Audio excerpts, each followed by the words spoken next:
ಓಂ ಶ್ರೀ ಗುರುಭ್ಯೋ ನಮಃ. ಫ್ರೆಂಡ್ಸ್, ಎಲ್ಲರಿಗೂ ನಮಸ್ಕಾರ. ಈ ದೈವಿಕ ಕ್ಷಣದಲ್ಲಿ ಪರಮಾತ್ಮನ ಸ್ಮರಣೆಯೊಂದಿಗೆ ನವಗ್ರಹಗಳಿಗೆ ವಂದನೆ ಸಲ್ಲಿಸುತ್ತಾ 2026ನೇ ವರ್ಷ ಮೇಷ ರಾಶಿಯವರಿಗೆ ಯಾವ ರೀತಿಯ ಫಲಿತಾಂಶಗಳನ್ನು ನೀಡಲಿದೆ ಎಂಬುದನ್ನು ಅತ್ಯಂತ ವಿವರವಾಗಿ ತಿಳ್ಕೊಳ್ಳೋಣ. ಈ ವರ್ಷ ನಿಮ್ಮ ಜೀವನದಲ್ಲಿ ಸಂತೋಷ, ಸಂಕಟ, ಯಶಸ್ಸು, ನಿರಾಸೆ ಎಲ್ಲವೂ ಮಿಶ್ರವಾಗಿ ಬರಬಹುದು.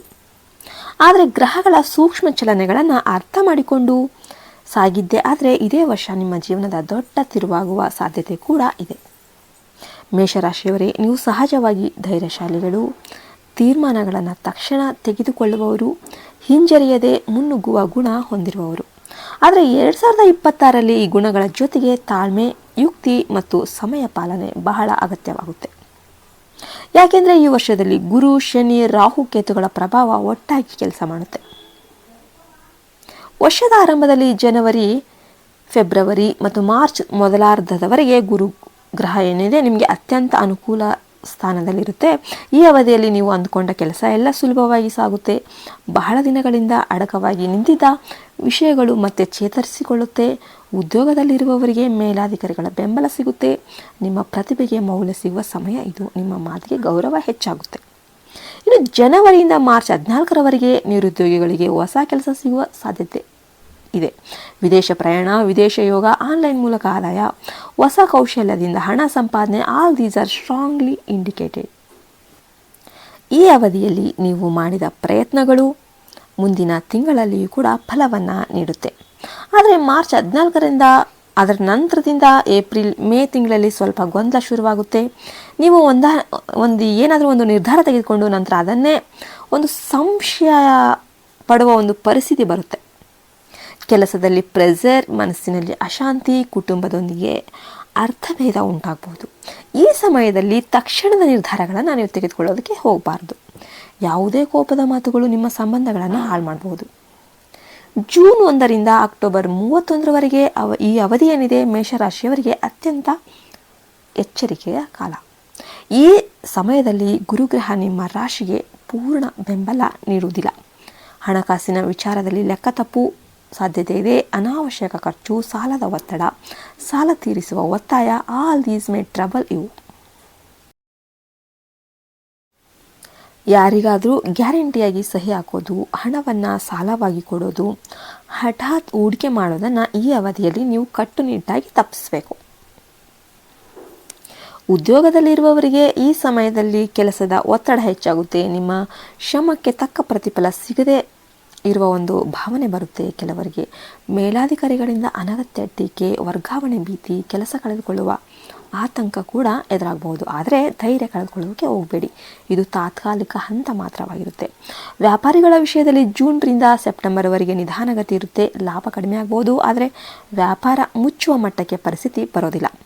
ಹಣವನ್ನು ಸಂಗ್ರಹಿಸಿ ಬಳಸುವ ಜಾಣ್ಮೆ ಇದ್ದರೆ ನೀವು ಈ ಹಂತವನ್ನು ಸುಲಭವಾಗಿ ದಾಟಬಹುದು. ಇನ್ನು ಅಕ್ಟೋಬರ್ ಅಂತ್ಯವಾದ ನಂತರ ನವೆಂಬರ್ ಮತ್ತು ಡಿಸೆಂಬರ್ ತಿಂಗಳುಗಳು ಮೇಷರಾಶಿಯವರಿಗೆ ಹೊಸ ಉಸಿರನ್ನು ನಿಮಗೆ ತಂದುಕೊಡುತ್ತೆ. ನಿಮ್ಮ ಜೀವನದಲ್ಲಿ ಮತ್ತೆ ಆಸೆ ಮೂಡುತ್ತೆ. ಕೈ ತಪ್ಪಿದ ಅವಕಾಶಗಳು ಮತ್ತೆ ನಿಮ್ಮ ಬಳಿಗೆ ಬರುತ್ತೆ. ಕೆಲಸದಲ್ಲಿ ಸ್ಥಿರತೆ, ಹಣಕಾಸಿನಲ್ಲಿ ಸ್ವಲ್ಪ ಚೇತರಿಕೆ, ಕುಟುಂಬದಲ್ಲಿ ನೆಮ್ಮದಿ, ಆಲ್ ದೀಸ್ ಸ್ಲೋಲಿ ರಿಟರ್ನ್. ವಿದ್ಯಾರ್ಥಿಗಳ ಬಗ್ಗೆ ಮಾತನಾಡೋದಾದರೆ 2026ರಲ್ಲಿ ಮೊದಲಾರ್ಧ ಉತ್ತಮವಾಗಿರುತ್ತೆ. ಸ್ಪರ್ಧಾತ್ಮಕ ಪರೀಕ್ಷೆಗಳು, ಪ್ರವೇಶ ಪರೀಕ್ಷೆಗಳು, ಸರ್ಕಾರಿ ಉದ್ಯೋಗ ಪರೀಕ್ಷೆ ಯಾರ್ಯಾರು ಬರಿತಾ ಇದ್ದಾರೋ ಅವರಿಗೆಲ್ಲ ಜನವರಿಯಿಂದ ಮೇವರೆಗೆ ಉತ್ತಮ ಸಮಯ. ಜೂನ್ ನಂತರ ಗಮನ ಕೇಂದ್ರೀಕರಣ ಕಡಿಮೆಯಾಗಬಹುದು. ಕಾನ್ಸಂಟ್ರೇಷನ್ ಇಲ್ದಂಗೆ ಆಗ್ಬೋದು, ಸೋಮಾರಿತನ ಬರೋದು, ಆತ್ಮವಿಶ್ವಾಸ ಕುಸಿಯೋದು ಕಂಡುಬರುತ್ತೆ. ಈ ಸಮಯದಲ್ಲಿ ಮೊಬೈಲ್, ಸಾಮಾಜಿಕ ಜಾಲತಾಣಗಳಿಂದ ದೂರವಿದ್ದು ಅಧ್ಯಯನಕ್ಕೆ ಹೆಚ್ಚಿನ ಸಮಯ ಕೊಟ್ಟರೆ ಯಶಸ್ಸು ಅನ್ನೋದು ಖಂಡಿತ. ಇನ್ನು ವಿವಾಹ ಮತ್ತು ಪ್ರೀತಿ ಜೀವನ ಹೇಳೋದಾದರೆ ವಿವಾಹ ನಿಶ್ಚಯಕ್ಕೆ ಮಾರ್ಚ್ 14ರಿಂದ ಜೂನ್ 1ರವರೆಗಿನ ಅವಧಿ ಅತ್ಯುತ್ತಮ. ಬಹುಕಾಲದಿಂದ ಮದುವೆ ವಿಳಂಬವಾಗಿದ್ದವರಿಗೆ ಈ ಸಮಯದಲ್ಲಿ ಒಳ್ಳೆಯ ಸುದ್ದಿ ಬರುತ್ತೆ. ಜೂನ್ ನಂತರ ದಾಂಪತ್ಯದಲ್ಲಿ ಸ್ವಲ್ಪ ಮನಸ್ತಾಪ, ತಪ್ಪು ಅರ್ಥೈಸಿಕೆ, ಮಿಸ್ಅಂಡರ್ಸ್ಟ್ಯಾಂಡಿಂಗು ಉಂಟಾಗಬಹುದು. ಮಾತಿನಲ್ಲಿ ಸಂಯಮ ಅತ್ಯಗತ್ಯವಾಗಿರುತ್ತೆ. ಪ್ರೀತಿ ಸಂಬಂಧಗಳಲ್ಲಿ ಮೂರನೇ ವ್ಯಕ್ತಿಯ ಹಸ್ತಕ್ಷೇಪದಿಂದ ಸಮಸ್ಯೆ ಬರಬಹುದು. ಇನ್ನು ಆರೋಗ್ಯದ ಬಗ್ಗೆ ಹೇಳೋದಾದರೆ ಆರೋಗ್ಯದ ವಿಷಯದಲ್ಲಿ ಮೇಷರಾಶಿಯವರು ಈ ವರ್ಷ ನಿರ್ಲಕ್ಷ್ಯ ಮಾಡಬಾರ್ದು. ವಿಶೇಷವಾಗಿ ಜೂನಿಂದ ಅಕ್ಟೋಬರ್ವರೆಗೆ ಅಪಘಾತಗಳು, ಗಾಯಗಳು, ತಲೆನೋವು, ರಕ್ತದ ಒತ್ತಡ, ಜ್ವರ, ಶಸ್ತ್ರಚಿಕಿತ್ಸೆ ಯೋಗಗಳು ಕಾಣಿಸುತ್ತೆ. ವಾಹನ ಚಾಲನೆಯಲ್ಲಿ ಎಚ್ಚರಿಕೆ ಅಗತ್ಯ. ಆಹಾರ ಪದ್ಧತಿ ಸರಿಪಡಿಸಿಕೊಳ್ಬೇಕು. ಮೇಷರಾಶಿಯ ಮಹಿಳೆಯರಿಗೆ ಈ ವರ್ಷ ಭಾವನಾತ್ಮಕ ಒತ್ತಡ ಹೆಚ್ಚು ಬರುತ್ತೆ. ಕುಟುಂಬದ ಜವಾಬ್ದಾರಿಗಳು ಹೆಚ್ಚಾಗುತ್ತೆ. ಆದರೆ ಉದ್ಯೋಗದಲ್ಲಿರುವ ಮಹಿಳೆಗೆ ಗೌರವ, ಸ್ಥಾನಮಾನ ಹೆಚ್ಚಾಗುತ್ತೆ. ಆರೋಗ್ಯದ ಕಡೆ ವಿಶೇಷ ಗಮನವನ್ನು ಕೊಡಬೇಕು. ಇದೆಲ್ಲಕ್ಕೂ ಪರಿಹಾರ 2026ರಲ್ಲಿ ಮೇಷರಾಶಿಯವರಿಗೆ ದೈವ ಭಕ್ತಿ ಅತ್ಯಂತ ಅಗತ್ಯ. ಪ್ರತಿದಿನ ಬೆಳಿಗ್ಗೆ ಸೂರ್ಯನಿಗೆ ಜಲಾರ್ಪಣೆ ಮಾಡಿ, ಮಂಗಳವಾರ ಹನುಮಾನ್ ಚಾಲಿಸ ಪಠನೆ ಮಾಡಿ, ಶನಿವಾರ ಶನಿದೇವರಿಗೆ ಎಣ್ಣೆ ದೀಪ ಹಚ್ಚಿ, ಸಾಧ್ಯವಾದರೆ ವರ್ಷದಲ್ಲಿ ಕನಿಷ್ಠ 1 ಬಾರಿ ಸುಬ್ರಹ್ಮಣ್ಯ ಸ್ವಾಮಿಯನ್ನು ದರ್ಶನ ಮಾಡಿ. ಒಟ್ಟಾರೆ 2026ನೇ ವರ್ಷ ಮೇಷರಾಶಿಯವರಿಗೆ ಸುಲಭವಲ್ಲ, ಆದರೆ ಶಕ್ತಿಯುತ ವರ್ಷ. ಈ ವರ್ಷ ನಿಮ್ಮನ್ನು ಪರೀಕ್ಷೆ ಮಾಡುತ್ತೆ, ಆದರೆ ಅದೇ ಸಮಯದಲ್ಲಿ ನಿಮಗೆ ಜೀವನದ ಪಾಠಗಳನ್ನು ಕೂಡ ಕಲಿಸುತ್ತೆ. ನಿಮಗೆ ಜೀವನದ ಪಾಠಗಳ ಜೊತೆಗೆ ನಿಮಗೆ ತಾಳ್ಮೆ, ಶ್ರಮ ಮತ್ತು ದೇವರ ಮೇಲೆ ನಂಬಿಕೆ ಇಟ್ಟಿದೆ. ಆದರೆ ಈ ವರ್ಷ ನಿಮ್ಮನ್ನು ಖಂಡಿತವಾಗಿ ಇನ್ನೊಂದು ಹಂತಕ್ಕೆ ಕೊಂಡೊಯ್ಯುತ್ತೆ.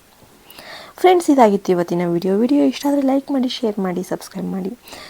ನಿಮ್ಮದು ಮೇಷರಾಶಿಯಲ್ಲಿ ಯಾವ ನಕ್ಷತ್ರ ಅಂತ ಕಮೆಂಟ್ ಮಾಡಿ ಮತ್ತು ಜೈ ಶ್ರೀರಾಮ್ ಅಂತ ಕಮೆಂಟ್ ಮಾಡೋದನ್ನು ಯಾವತ್ತೂ ಮರಿಬೇಡಿ.